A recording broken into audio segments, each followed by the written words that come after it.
What's up everybody, Byron here from ETA. This is going to be just a quick little video.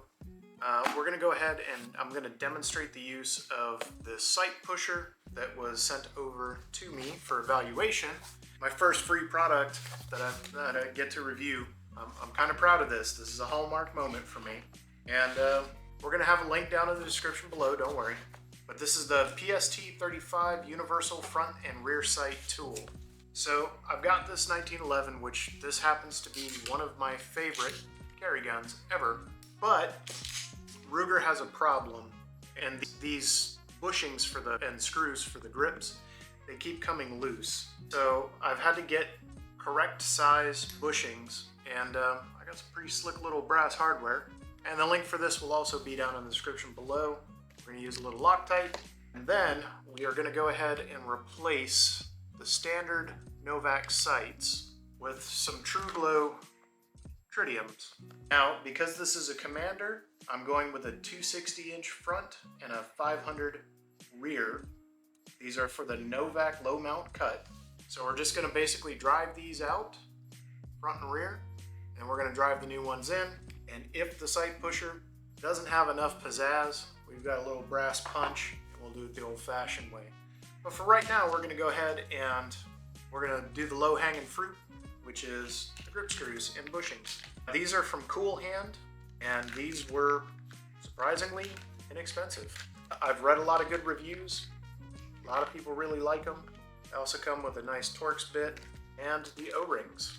So for those of you who are like myself and you've never had to deal with O-rings under the head of grip screws before, well, these are what it's supposed to do is you put the O-ring under the head of the screw, and basically it gives you a little bit of extra tension so that the screws don't walk out while you're firing it. This O-ring is, so for right now, I'm just going to grab a little cap, and we're just going to rip right through this. I'm trying not to take too horribly long on this tonight. It's my third video that I've made today. I just got done replacing the thermal paste in my laptop. So, gotta be more efficient with this. There it is. There we go. Very well packaged.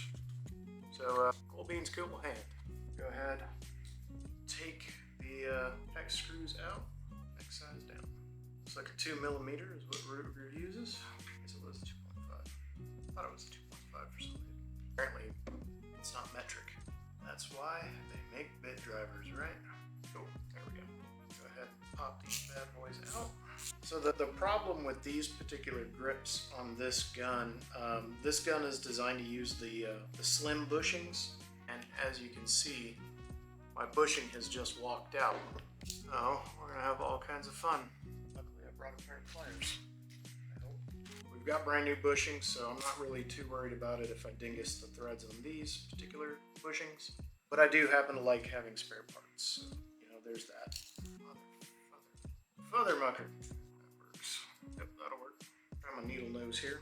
Don't own a multi-tool. You should. There it goes. Really glad I'm just overall replacing these. It's just been kind of annoying to have a pistol that is a carry pistol that you just have to constantly go back and snug down the grips. I've never owned a 1911 that did this, and I've had 6 of them over the years. Never had this problem. And from what I can tell on some of the forums, Ruger is pretty well known for it. I've got right around 1,500 rounds through this particular setup right now, and it's just aggravating. I love these grips. Beautiful Chocobolo with the Ranger. This is called the Ranger Cut. Just happens to be what I prefer personally, both visually and functionally. The difference that they've made in how I enjoy shooting the pistol is pretty remarkable. Just wiping off a little bit of extra oil. You don't run your 1911 wet, or you really running it at all. I've also got just a nice little Amazon special. Put the link down in the description, but it gives it a nice rubber grip across the front. So for you guys that have never experienced this before, I'm going to go ahead. I'm just going to set my old screws over here. That way they're not in the way. Keep my O-rings off to the side. But these are pretty easy to change out. It doesn't require any great particular. If you're not comfortable with it, then by all means go ahead and employ the services of a gunsmith. That's why they exist. But you're just going to find the correct size standard screwdriver, hair big. Here we are. And then you're just going to go ahead and very gently break it loose, and the bushing will just unscrew. Some types of bushings do have like a hex fitting. I've seen that. These don't appear to. Get it up here so I can just show you a little better. But just get it, once you get it going, these should be Loctited into the frame, and if they're not, then I don't know. I don't know what to tell you. I'm going to be reapplying Loctite to the bushings, and according to what I'm reading in the forums, because I'm using the O-rings, I will not need to apply Loctite to the hardware, which does make, you know, tear down and servicing of the pistol that much easier. I have to remove 4 of these total. Tell you what, I'm just going to continue rocking out on this to save on some file card size and the amount of time I'm going to be editing afterwards. I'll cut back in when I'm done and I get to the next step. Later. Alright, so we're going to grab some 99% isopropyl alcohol. We're running low on battery. Anyway, soak your Q-tip, 99% isopropyl alcohol. Go through your frame threads. Make sure they're completely degreased. Go through all 4. Don't worry, the isopropyl alcohol will not harm the finish at all. But you want to make sure that the threads are completely clean so you get a good proper chemical bond. What you're doing, if you've never used Loctite, is essentially you are creating a chemical bond between the aluminum and the steel bushings, and you want it to be nice, oil-free. If you've got any oil or anything like that at all, it's the Loctite or whatever you choose to use for the thread locking compound. It will not stick. So she's a little over oiled at the moment, which is not really a big deal to me, but I know some people are whatever, they get crazy about it. Second, you're going to go ahead and take a fresh cotton bud here, get it getting soaked, and you're going to clean out the threads on the bushings. Now, this does come with brand new bushings, which is quite nice. Hopefully it's the right thread pitch. It's 1911, it's pretty standard, but you never know. Kimber likes to do weird things sometimes. These are not Kimber parts though, blessedly. There's 2. You see, it doesn't take a whole lot. You're just going around the threads here, making sure that they're nice and pretty. And here's our last one. Let it dry for a hair. Doesn't take isopropyl alcohol very long to dry out. But you can see that even though these are brand new bushings, there's still a little bit of a preservative. See? A little bit of a preservative oil that's on the threads. As you can tell by, block my eyes here, focus on that. You can see there's just a little bit of gunk that came out of there. Not a big deal. I'm going to go ahead and just one more time through the frame because I've redone the Loctite on these several times. So I just want to make sure that all of the old thread sealant is gone. Alright, so I just want to apologize. The audio is not up to my normal standards, and for that I am sorry. I'm just using the in-camera audio for this right now. So the next step, you're going to go ahead and remove the screws from the bushing, and I just want to get a look at it, see how these install. So that's going to be the same thing. They go in with a flat point standard screwdriver, whatever you'd like to call it. Oh yeah, that's the one. Alright, so we're going to go ahead and remove the screws from the bushings. These are nice brass screws. They're going to complement that Chocobolo very well, I think. And honestly, this is a pretty nice little Torx driver.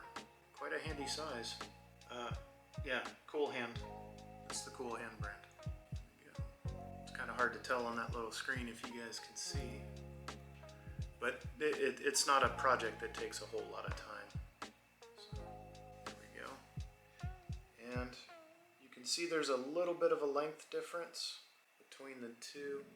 Just a little bit. These are just a hair longer, and these are just slightly different sized. So we're going to go ahead. I've got Permatex. This is 24005. It's about the same thing as Loctite 243, which I also have, but I like the paste for stuff like this just a little bit better personally. You're just going to go ahead and spread a little bit around there, get it into the threads. I'm just going to put a little dollop here. Don't worry, if you use a little bit too much, you can just easily wipe it out with a Q-tip. There we Not a big deal. Not the end of the world if you use too much. Okay? Start them by hand. Don't start them with the tool. And remember that it takes 24 hours for the thread locker to set up. So if this is your daily carry, plan accordingly. Okay? Alright. As you can see, you just try the next size up blade. You can also use a small pocket knife if you really need to. Just be hyper careful. So the Ruger uses a slightly smaller slot size. This one uses a slightly larger. Not a big deal. Just make sure that you run the bushing in all the way down to flush, okay? If you do put way too much thread compound on there, it will squirt out the bottom and it could possibly prevent you from seating the bushing. Shouldn't be a big deal. I'm trying to show you guys. Maybe move this guy back a little bit. I'm trying to give you guys the best possible view. I have a very limited amount of space available tonight. In case you couldn't tell by the background, we got all kinds of stuff going in the background right now. There we go. Okay. Wipe off any excess on the outside. And obviously you want to make sure that you're not going to put so much in there that like you don't want to try to seat it too far and have it interfere with the fit of your magazine, which again is one of those things that not likely to happen, but it could happen theoretically. And you're just going to use your cotton bud to clean out the inside of it. Go. And just wipe down the inside of the frame so that you remove any excess thread locking compound. Go ahead and there we go. So now she's in and seated. We're going to go ahead and do the same for the rest of the bushings, and we'll be back with the next step. So we've got them all the way sunk in. We're just going to give it one last check. And remember, these don't need to be super tight, especially if you have an aluminum frame like I do. There you go. This is just one last one last check, I should say, just to make sure that they're fully seated. Because once this Loctite sets up, these should not come back out again. The reason that one of the old screws, I should say, came out with the bushing is because, unfortunately, I had to apply